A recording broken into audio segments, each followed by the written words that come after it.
So Joyce, I'd like to know what inspires you to make dolls.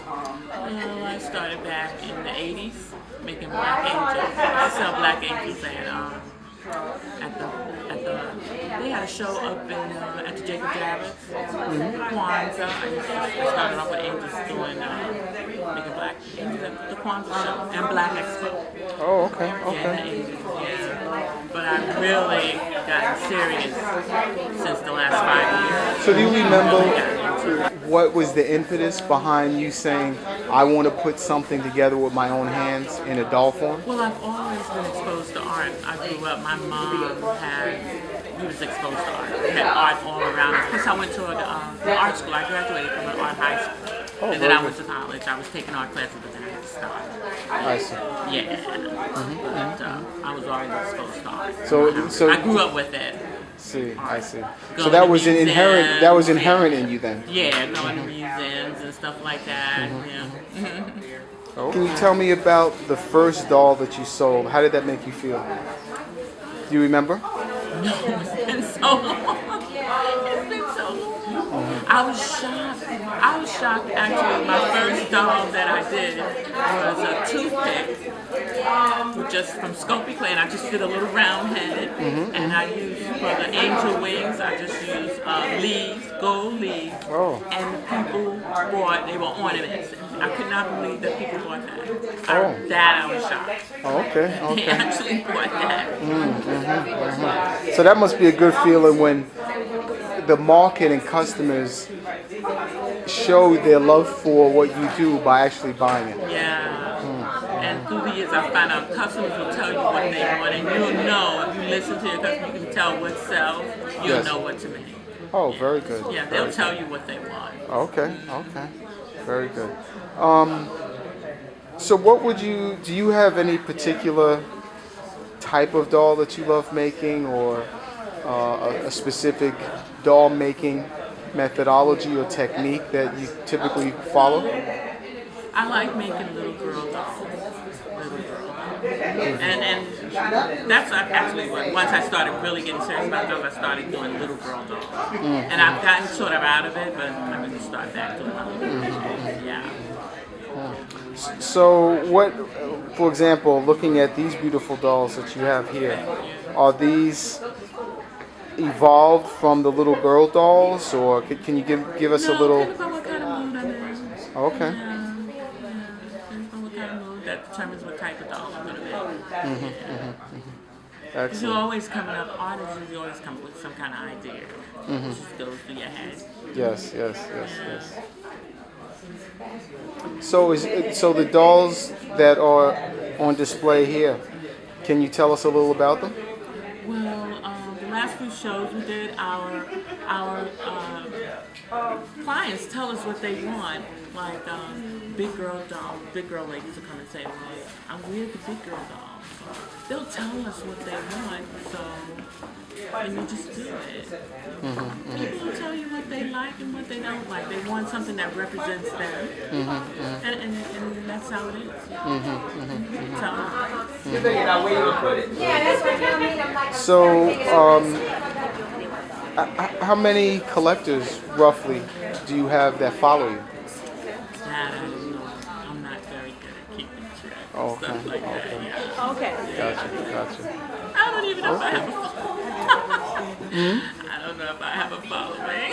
I don't know. My wife is one of them, so I know you have a following. That you're being very humble here. I do it because I love it.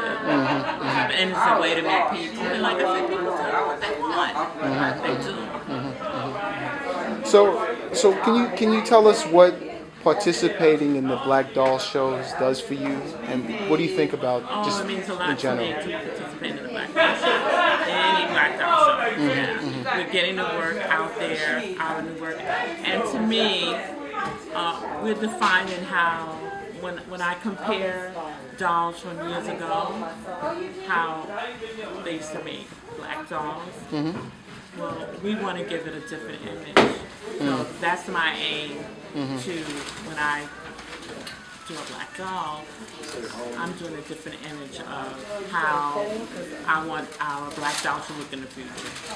I see. Because the dolls that they did years ago, I'm not knocking the dolls that they did, but to me, it didn't represent, when you look back at older pictures, when you see the black dolls, how they made black dolls as opposed to the white dolls. You know, it wasn't a representation of our people. So that's my goal, is to represent my people. Always been like that. Yes, yes. And what are some of those features you think that embellish African Americans and people of African descent? Well, we're all different. Yes, yes, yes. We all come in different shades, sizes, and colors. Yes, yes. It's our nose,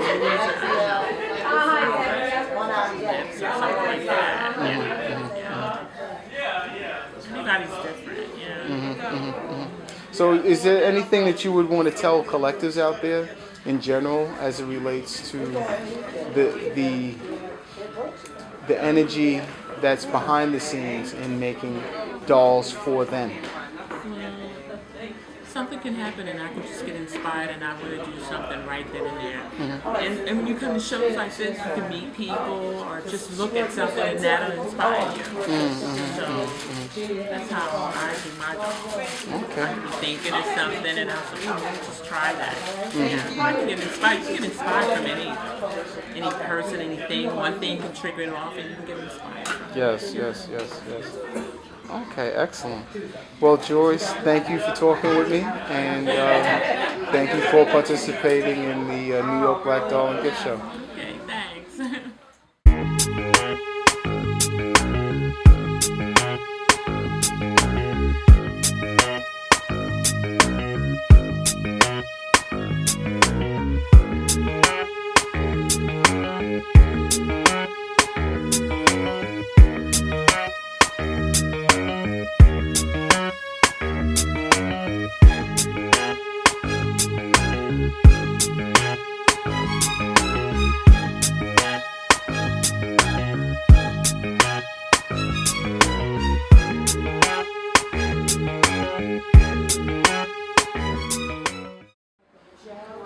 Hi, everybody. This is Deborah Wright from Dollistic Creations. And Debbie, we'd like to know what inspired you to start making dolls? Inspired me is, she's got the light clothing, so a friend of mine was transformed into dolls. Fashion I know I wouldn't wear, but Okay. my dog can wear. So I love the black image. Before it's become different breeds. The dog gives image that, like I said before, you wouldn't wear it, but your dog can. As people, we have different personalities. So when I'm feeling it, I throw it on the dog as well. And I just love celebrating the black and the black culture, especially little girls. They can see their image in the dog. They have kinky hair, they can see their image here in the dog. So, you know, the image is beautiful. Beauty is image. It's how one perceives themselves. So therefore, that's what inspires me. I see, So I put fashion and people together, but instead of a person. Oh, okay. Very good. Very good. So, how did it feel when you sold your first doll? Can you remember that? Oh my God. I remember my first doll sold. Actually, I have a photo of it. The image was identical to the woman who bought it. She said, "Oh my God, she looks like me." And when she said that, it's like my stomach, I felt that leap in my stomach. That was the foundation of seeing oneself transform. She saw the beauty of herself. Yes, yes, I yes. mean, even the hair color, everything, the length, everything. And she had water in her eyes. She embraced me and said, "Thank you." Very nice. So that touched my soul. And I knew that, okay, this is what this is about. Oh, very good. Very good. So, can you tell us about what you have here on display at the New York Black Doll and Gift Show? What I have on display is dolls that hang for display. You can hang them on a door doll. You can hang them on a wall. For those doll collectors out there that have so many dolls, when they run out of space, put it on the wall. Put it on the wall. Create a whole new colorway if you want to redecorate your room from a frame.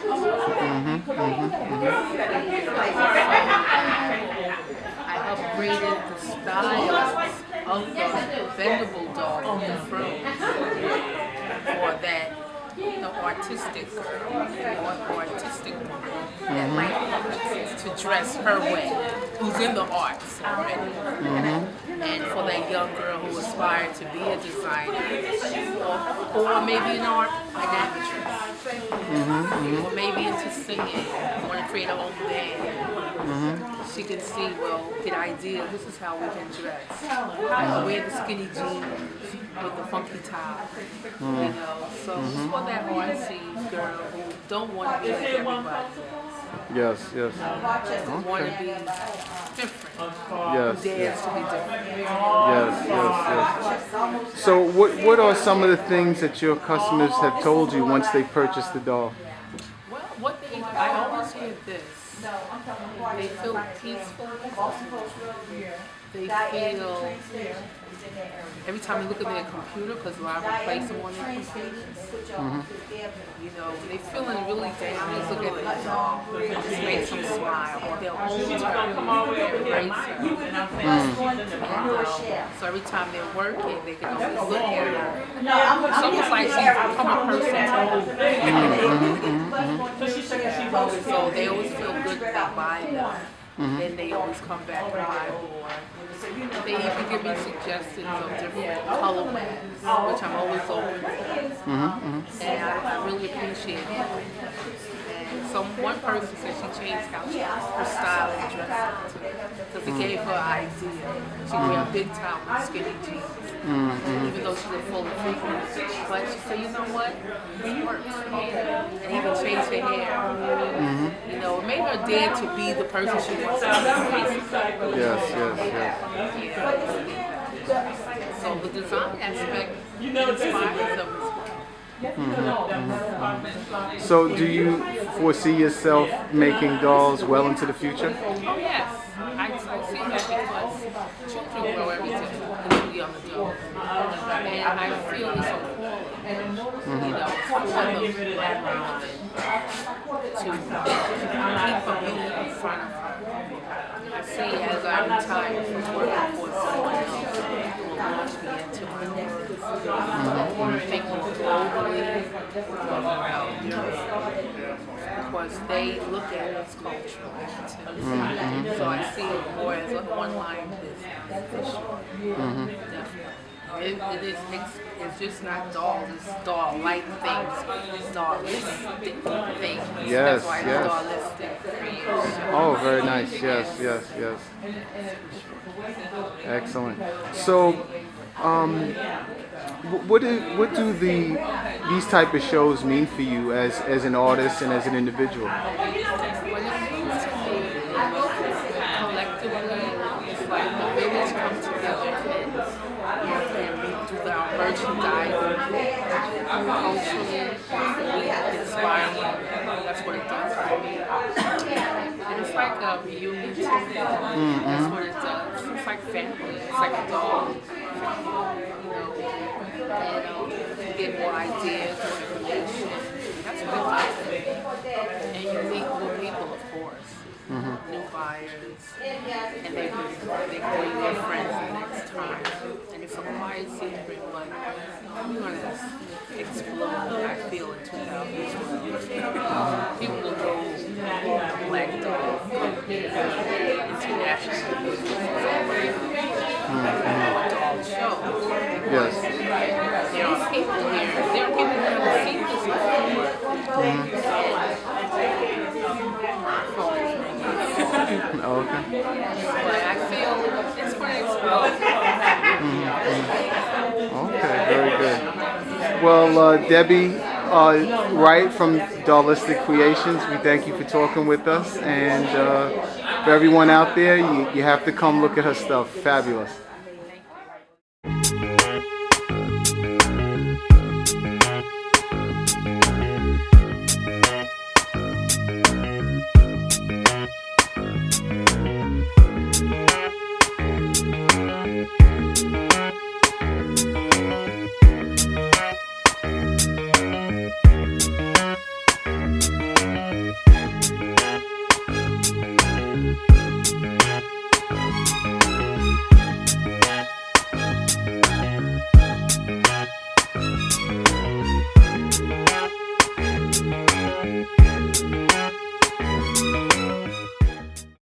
Hi everybody. Right now we're interviewing Harold and Bernstein Bailey from Aisha and Company. And Harold and Bernstein, just want to ask you, what made you want to get into the manufacture of dolls, in particular black dolls? Our daughter.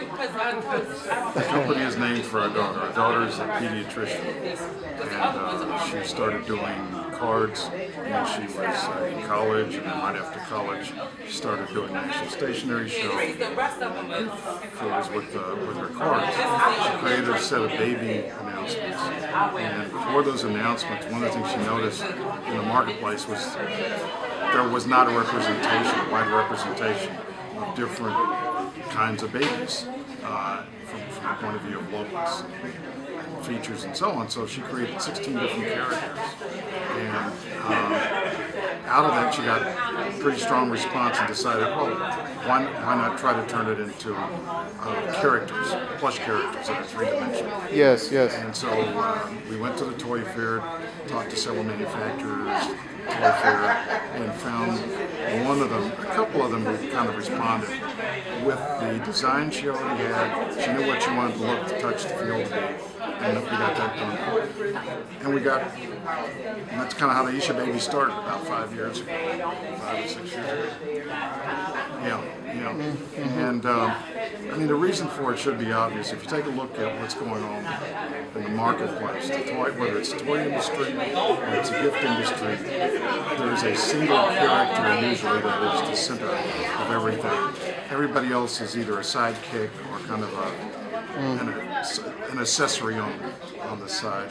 And that character in general tends not to be a character that's a villain. Now you could go talk about Dora the Explorer as an example, but that's a little, I mean, frankly, Dora can be one thing or the other. From a racial point of view, even there we've got one character and everybody else is kind of a sidekick around. The concept here is completely inverted, which is everybody's included.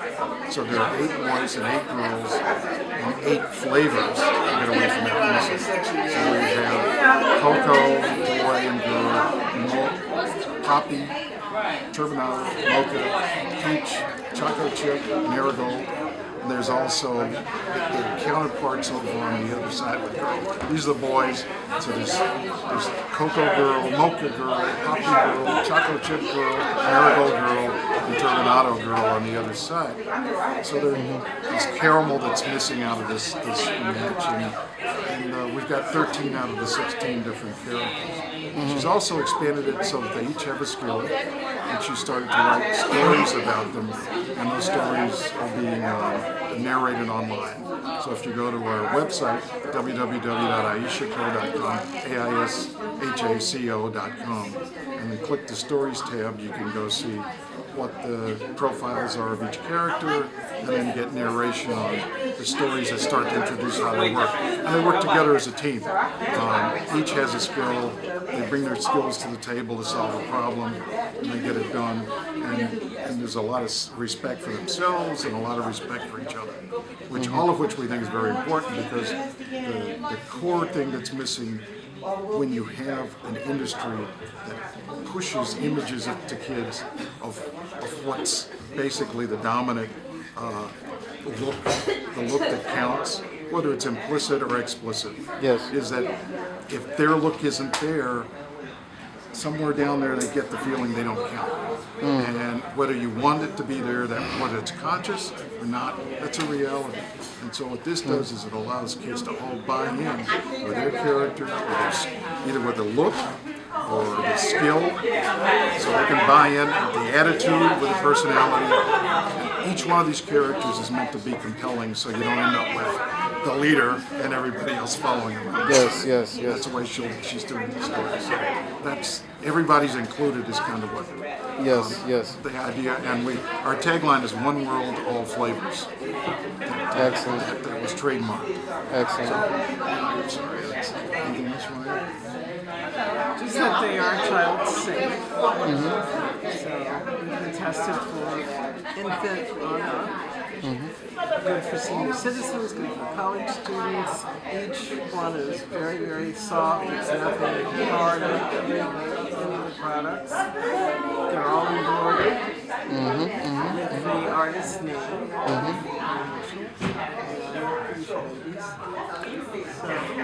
They're also a set of, we have a wide range of different outfits. The outfits are all, everything's removable and interchangeable. That was another thing here. They're all Velcro and easily change them. But we've got everything from running suits to business outfits to medical scrubs in different colors, as an example. Doctor's coats. We've got a chef's outfit that's available as well. Oh, very nice. There's a lot of different things. So there's a wide variety in addition to just having the characters. Yes, yes. Some people might ask, well, why do you have them in diapers without shits? Because the concept is that we are at our greatest potential when we're trying anything for the first time, when it's new, when we're babies at it. Yes, yes, So yes. these are basically symbols of people that have their greatest potential ahead of them. Yes, yes. Basically infinite potential, and that's why it's kind of like the business suit or the doctor's coat with a diaper on the bottom. Yes, yes, yes. That's right. That's right. That's beautiful. That's beautiful. Absolutely. What has been your the market feedback thus far since you've introduced these line of dolls? It's been extremely positive. We started off in the gift industry and then moved to the toy industry. And so in terms of people and in terms of reaction, it's extremely positive. Oh, they're so cute. Oh, they're wonderful. Oh, it's great that we have these. When kids come by, they want to hang on to them. But if you take a look, there's that reaction, and then there's a reality of the model that's in the marketplace, the toy industry, which is you've got to hit the mass market, you've got to hit the Walmarts, the Targets, and the Sears, and so on to get out there, and you need to vie for shelf space. Yes. Well, if you're talking about 16 characters, that goes right against the grain. Yes. So immediately if we were going to consider something like this, you got to have one or two. Yes, So yes, we yes. can give you this much shelf space and you missed it. And it just, They trimmed the whole reason why you created a Exactly. line of 16. exactly. So we focused on trying to get things going online Yes, yes, where you can yes. see all of them, you can pick the one you want and go with it and make that's extremely And what's that slow. website again, please? www.aishaco, so AISHACO.com. Very We'll good. get you there. Despite all that, we've got, a lot of media, press have been very positive. We were just named Top Toy of the Year for plush products by Creative Child magazine. Oh, very good. Now they have, Congratulations. Oh, thank you. They have a couple hundred parents and educators out in Nevada every year. They look at thousands of toys, and we were chosen out of all those this year. Cream of the crop. So it's a high quality product. It's safe. It works. It's very positive values. All Yes. those things, and that's wonderful to get. But we've got to get more people to see it and to like it and to get the word out. Yes, yes. Well, I hope those who are watching this online video will act and visit your website and read up about the story of the Isha babies and support you and go ahead and make some purchases because that's important. because dollars is what will drive Walmart to say we don't want 2, we do want the whole 16. Exactly. Yes, yes, yes. Walmart, if you're listening, get your act together.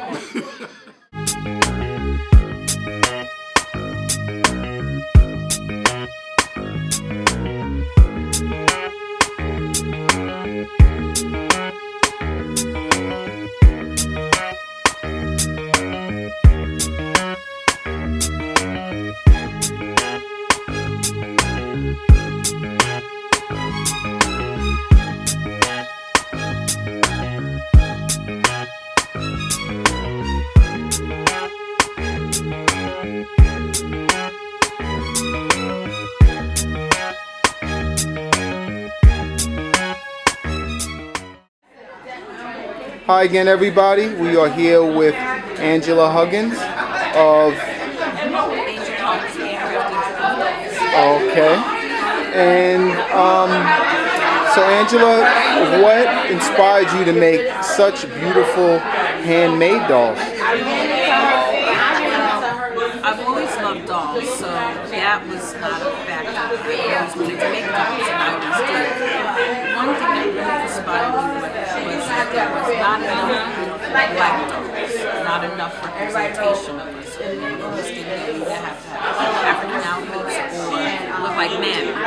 So, and true, those may be representations of something else, but not the total full representation. So that's why I decided I love more dolls. All shades, all styles, all outfits, all origins. That's what really inspired me. The lack of. The lack of. I see, I see. So, how long have you been making dolls? Making dolls for over 40 years, which Wow. is pretty much over all my life. Professionally, I've been making dolls for 15 years. Since I graduated from nursing school.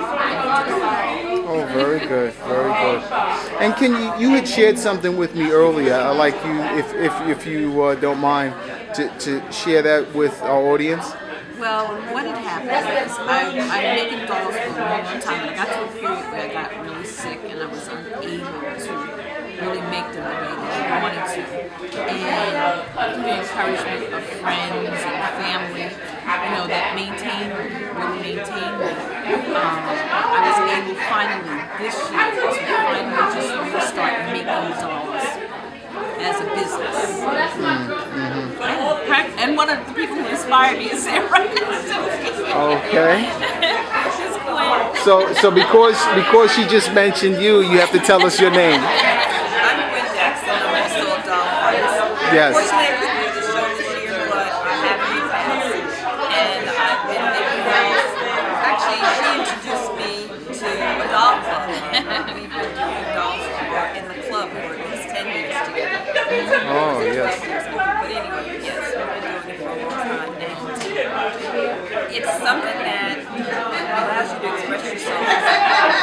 They remind me it's like there's one thing because the dolls that we make actually express light to other people. And that's why I make them, because people enjoy them. I enjoy them. For my house, I also make them, sell them, and collect them. Ah, I see. Yes. Oh, thank you, Gwen.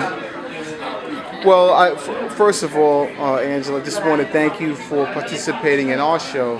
Knowing that it's been quite a long time since you've participated in these sort of events, so we definitely appreciate your participation. And I look forward to continuing doing events with this organization. Thank you. So tell me about when you sold that first doll. What did that make you feel? I challenged my husband, and this was a long time ago, and I said to him, if I could make money selling dolls, could I do a doll business?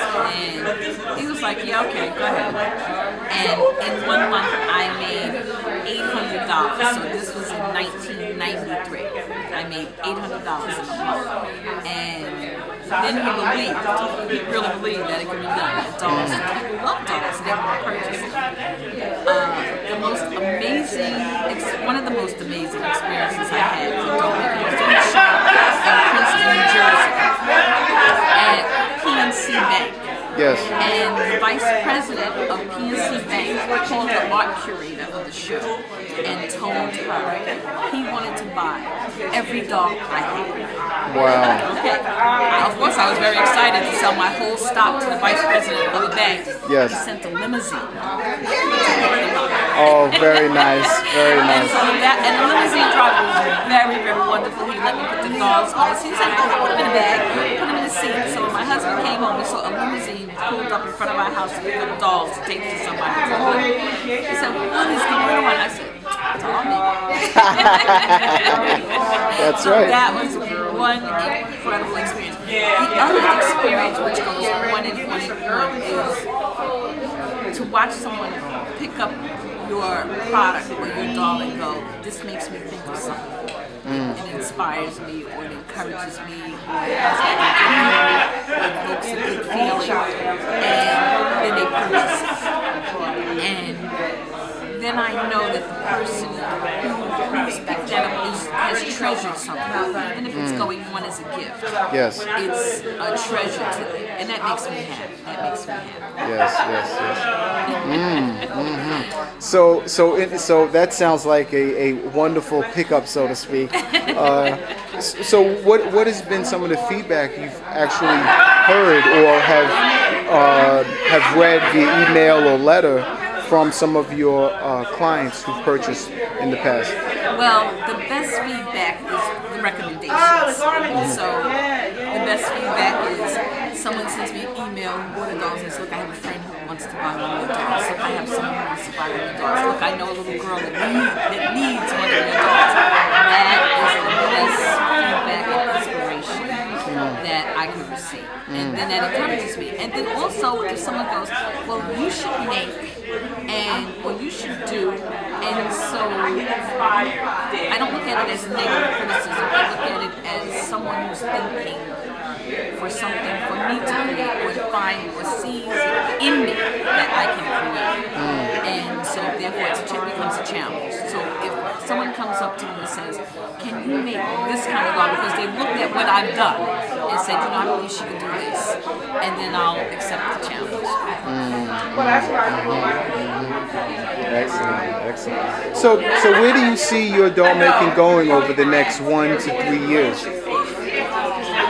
would like to open up a store, not so much as retail, but a store or a site where not only can you purchase dolls and doll clothes and anything that has to do with dolls, but also you can come and learn how to make dolls, because I also teach. And you can come and display your dolls. So after we've taught the class, you have a place to display it.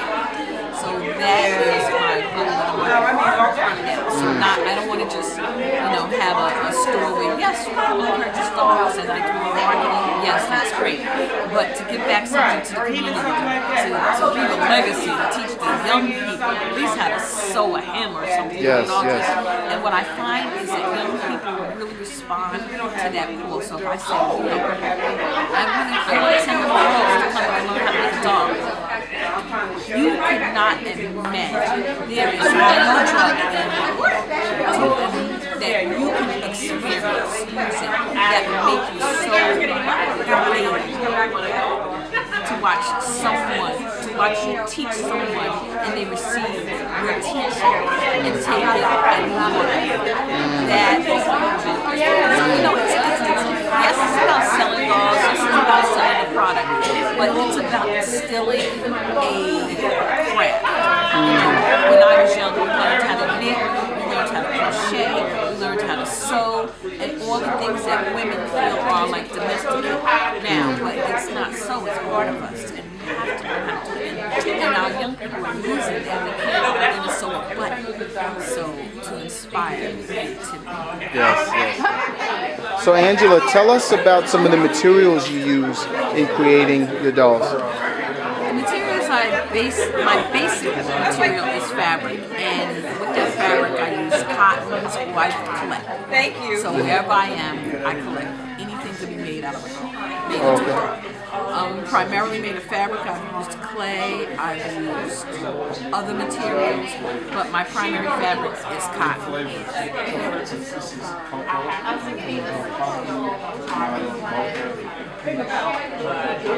So how long does it take to make a doll? Generally speaking, that is. It varies. It can take a day, it can take years.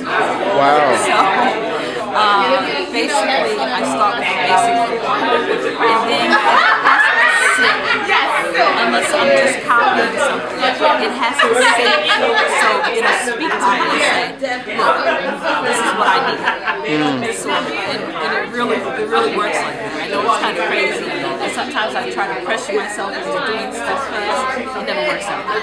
Okay. So speaking of inspiration, you have to tell us what inspired you to make this doll here. Okay, I was in New Hampshire at a cloth doll conference, and I was going to live there for a long time. I'm not really away from my husband. So by the fourth day, I was in the class, and the teacher handed us a pattern and said, you know, here, I just want you to take the pattern and create something. So I was sitting there thinking, and everybody was making fairies and angels and wings and everything. And I said, you know what? This is my husband. And so there was the inspiration that I was thinking about my husband, and we had not been together 4 days, and I missed him. Very nice, very nice. He must have been very glad when you got home. Oh, yes. Yes. Very And I nice. was definitely thinking about him, too. Very good. Well, Angela, you have some beautiful work. We sincerely thank you for coming out, and we hope to see you at many more Black Doll shows. Thank you, and I will. Great.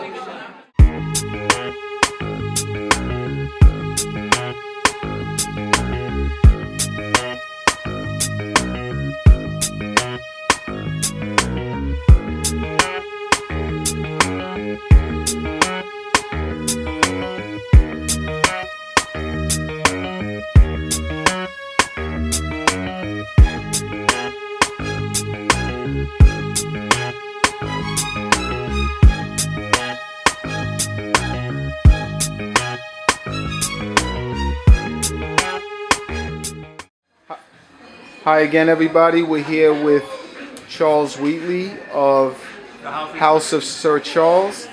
And Charles, we'd like to know what inspires you to make all of these beautiful accessories, handmade, by the way, many of them. What has inspired you to do such beautiful work? Well, it's been inspired by the creator, of course, and I just tap into the fashion genies, and I like to move my fingers and create things. Been creating things since I was 14 years old. My father bought me a wardrobe and didn't fit in 6 months, and I started making things after that. So I make anything, even a pair of shoes. And I love doing it. It's my passion, and I'm inspired to make women beautiful. So how long have you been doing this? Since I was 13. 13. Wow. We're not gonna say how many years that is. For those of you in Watcherland, figure it out yourself. I've had successes and failures, but it's all been in the fun of it, and the passion.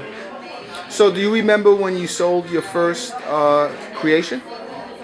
Yeah, I sold my first creation in Ohio. Okay. Yeah, the first thing I ever made, a skirt, I sold that in Ohio. First thing I ever made was a cape out of suede and a blanket. There was an inside for the lining, and it was lined and handmade, and it was hand sewn. Yeah. So it's been enjoyable for the spirit. Okay. Can you tell me about the diversity of your clients? Who are some of the people that have worn your creations?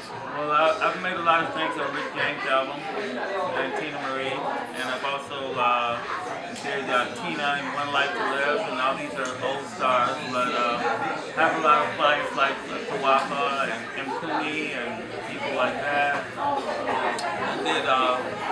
rubber costumes for the movie. A lot of diverse directions. Yes, A lot of plays when I did Broadway plays for theatrical designs backstage and anything in the arts.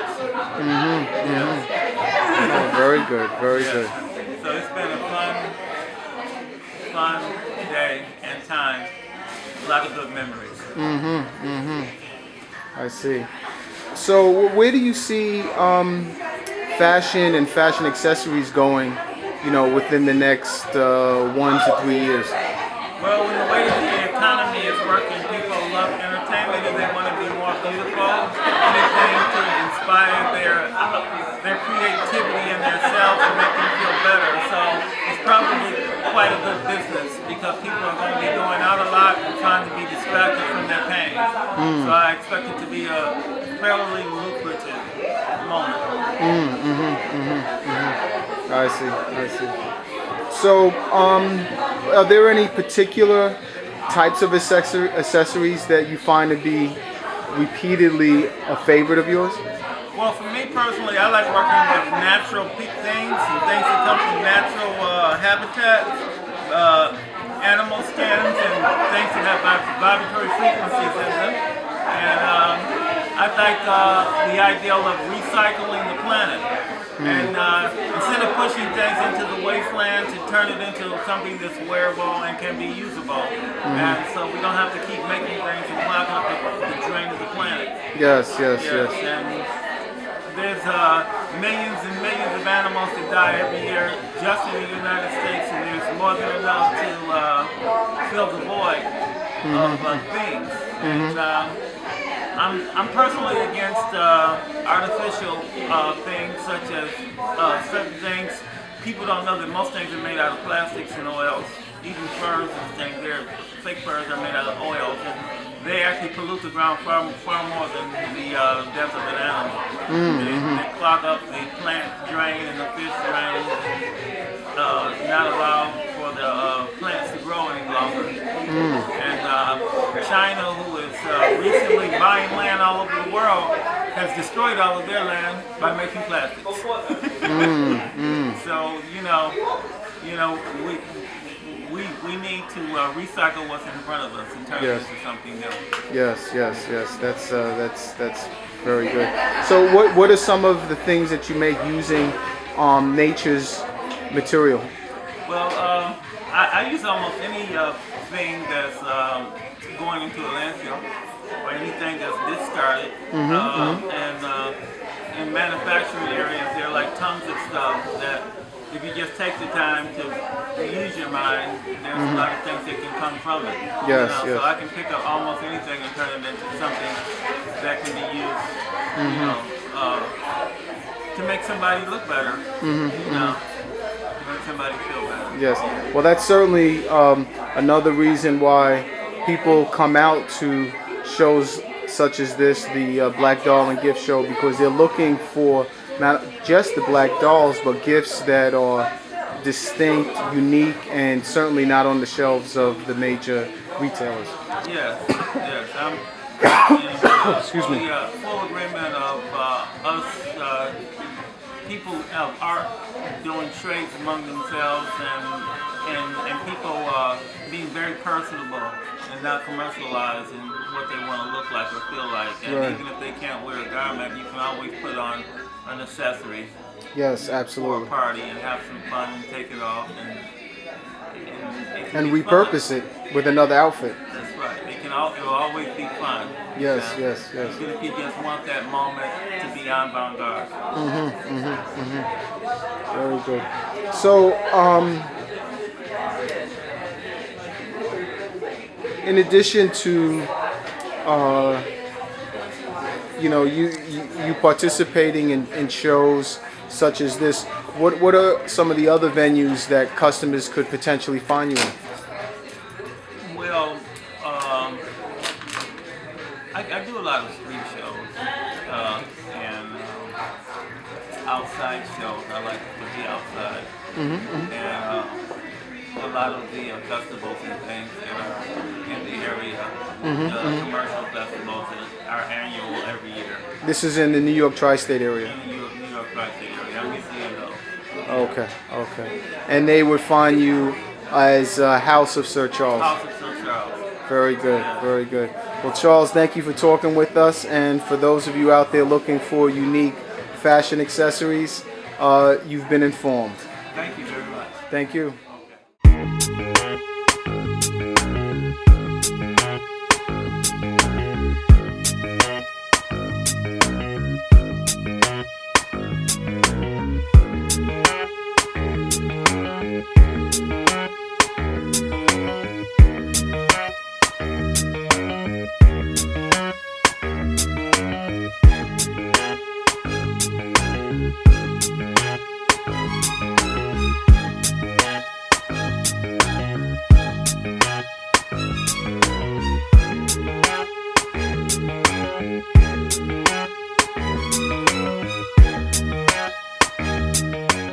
My name is Imani Wilson, and I'm from New Jersey, doll maker and artist. Good? Yes, excellent. Okay. This is my friend Josephine. Josephine Thompson, and I'm also from New Jersey, and my business is Contemporary Stitches. I teach sewing, and I also do a line of kids' clothing and sleepwear, and I love it. Oh, excellent, excellent. They gotta have their pajamas. Kids need their slippers and pajamas to stay warm in the wintertime. Okay. So can you tell me about your business, the name of your business, and the meaning behind it?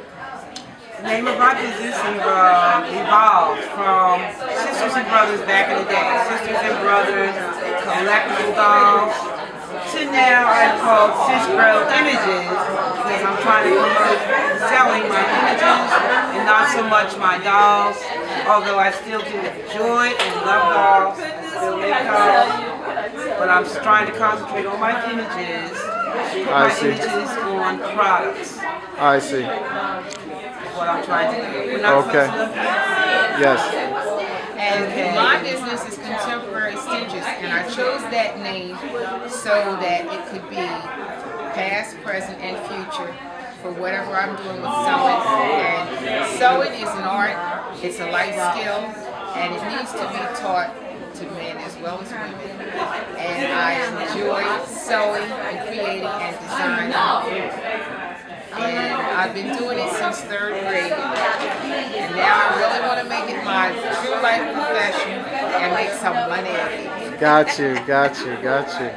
So how long, Ethel, have you been in the making dolls and crafts and things like that? Probably over 20 years I've been making dolls. Because I'm an artist, I do a lot of other things. So in between, I'll make dolls one year, the next year I won't make no dolls. I might paint some furniture. Oh, okay, I okay. might paint some pictures. Yes, so, yes. I just move around. I'm working with clay. I just love doing a lot of different things. Yes, yes, yes. It's like always something evolving. Like coming to New York, I got a lot of ideas now. I got to hurry up and get them. Oh, all right. You hear that, audience? Get ready for get ready for the next show. You may get wild. Something new coming up. And Josephine, how long have you been involved in the arts and crafts? Since 3rd grade. Wow, wow. So it's a life passion for me, and I really enjoy it. I see. And I do some other things.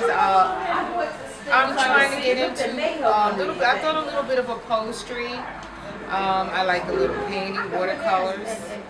Anything that's related to the arts, and a little bit of embroidery and designing on clothing also.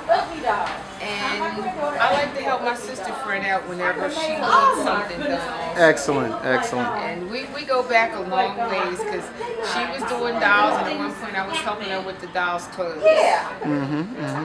A nice synergy.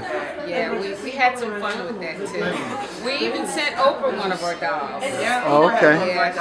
So the Stinky Wonder. Stinky Yeah. Wonder has one of my dolls. Oh, excellent, excellent, excellent. They were team then, and we're even better now. Okay. Yeah. Yes, yes, yes. Let me ask you a question. So what things can customers look forward to from you? Can you give us some examples of some of the things that you currently do or will be evolving into? Well, currently to the last two shows, which is this one and the law convention I did back in the summer, I really wasn't doing anything. But prior to that, see, I've been on hiatus, just hiding out, making new stuff, you know, that kind of thing. So prior to that, I was strictly doing doll shows. So it was very exciting to get into a doll show, and you get like fans, and they come to see what you did new this year. Very good, So yes. that's kind of exciting for me. Yes, Because nobody, you know, like you would never think that somebody would want to wait out for the doll maker to come. People actually do that. It's very Our collecting community is passionate not only about their dolls, but they also are passionately in love with their artists. That's right. I've never seen such a thing until I started doing doll making. Seeing how passionate these women are and how they will come. I had a woman come to my house one night in a snowstorm because I made a Judith Jamison doll. And she came in a snowstorm. It was snowing up to here, and that woman pulled up in her husband's truck. Because I kept saying, oh, she ain't coming. That's You know, I can tell you unbelievable stories. That's beautiful, beautiful. And Josephine, where are you at in terms of your art, and where will you be going? Teaching, and I want to continue to teach because I love it. But I wanted to try to fine-tune some of my designing and focus on more children's things. And I also like to do a little bit of silk scarves and accessories to match.